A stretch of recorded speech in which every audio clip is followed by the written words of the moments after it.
Bayangin deh, malam-malam hujan, dompet lagi tipis, terus di dapur ada satu bungkus mie instan yang masih tersisa. Rasanya penyelamat banget kan? Murah, gampang dibuat, dan jujur aja enak. Tapi pernah nggak kepikiran, kalau makan mie instan tiap hari itu sebenarnya aman nggak sih buat tubuh kita? Nah, kita mulai dari isinya dulu.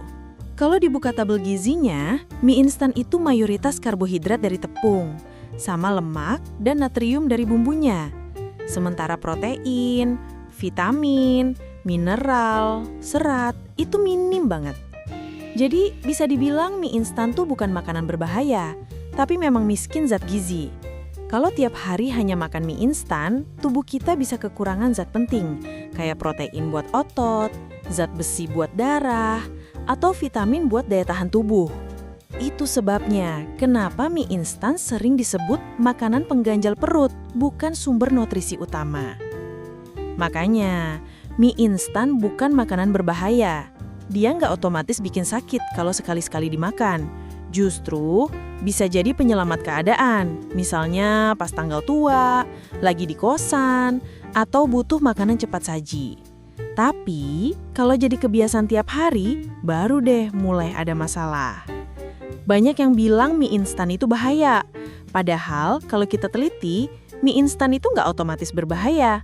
Yang bikin masalah itu cara konsumsinya. Kalau cuma sekali-sekali, apalagi pas lagi kepepet, ya nggak ada masalah. Tapi kalau setiap hari, jelas nggak ideal.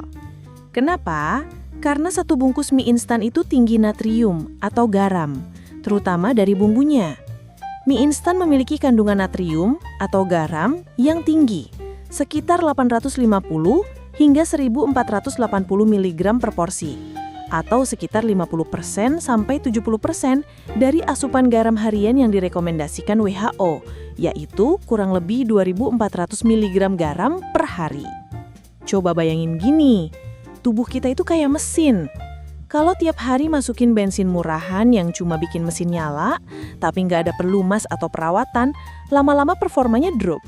Sama kayak tubuh yang cuma dikasih karbohidrat plus natrium tinggi. Nah, kalau natrium ini kebanyakan, dampaknya ke tubuh nggak main-main loh. Natrium berlebih bikin tekanan darah naik alias hipertensi. Kalau dibiarkan, hipertensi bisa jadi pintu ke penyakit lain, kayak gangguan jantung atau ginjal. Jadi bayangin kalau tiap hari makan mie instan, otomatis tubuh kita terus-terusan dibanjiri natrium. Itu yang bikin resiko jangka panjangnya lebih besar.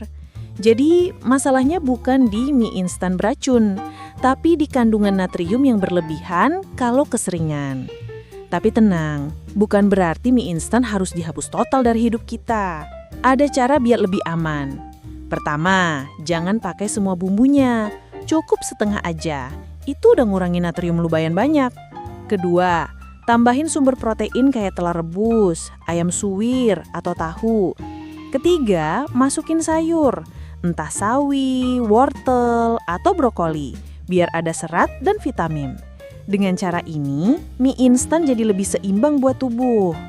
Kalau alasannya karena mie instan murah, sebenarnya masih banyak makanan lain yang harganya mirip, tapi gizinya lebih oke. Misalnya, nasi dengan tempe dan sayur bening, atau telur dadar dengan nasi dan sambal, atau bubur kacang ijo. Semua itu harganya nggak jauh beda dengan 2 bungkus mie instan, dan gampang dimasak, tapi gizinya jauh lebih lengkap. Jadi, mie instan bisa jadi opsi jalan pintas, tapi bukan satu-satunya pilihan. Kesimpulannya, mie instan bukan musuh. Dia cuma makanan instan yang praktis, enak, dan murah. Tapi tubuh kita butuh lebih dari sekedar karbohidrat dan lemak. Sesekali makan mie instan oke banget. Tapi kalau tiap hari, siap-siap tubuh kekurangan gizi dan kebanjiran natrium. Jadi nikmati mie instanmu, tapi tetap bijak dan imbangi dengan makanan lain yang lagi sehat. Ingat, tubuh kita butuh bahan bakar yang baik buat tetap kuat dan sehat. Jadi jangan cuma nyari kenyang, tapi juga zat gizi. Semoga setelah ini kamu bisa lebih bijak ya dalam milih makanan sehari-hari.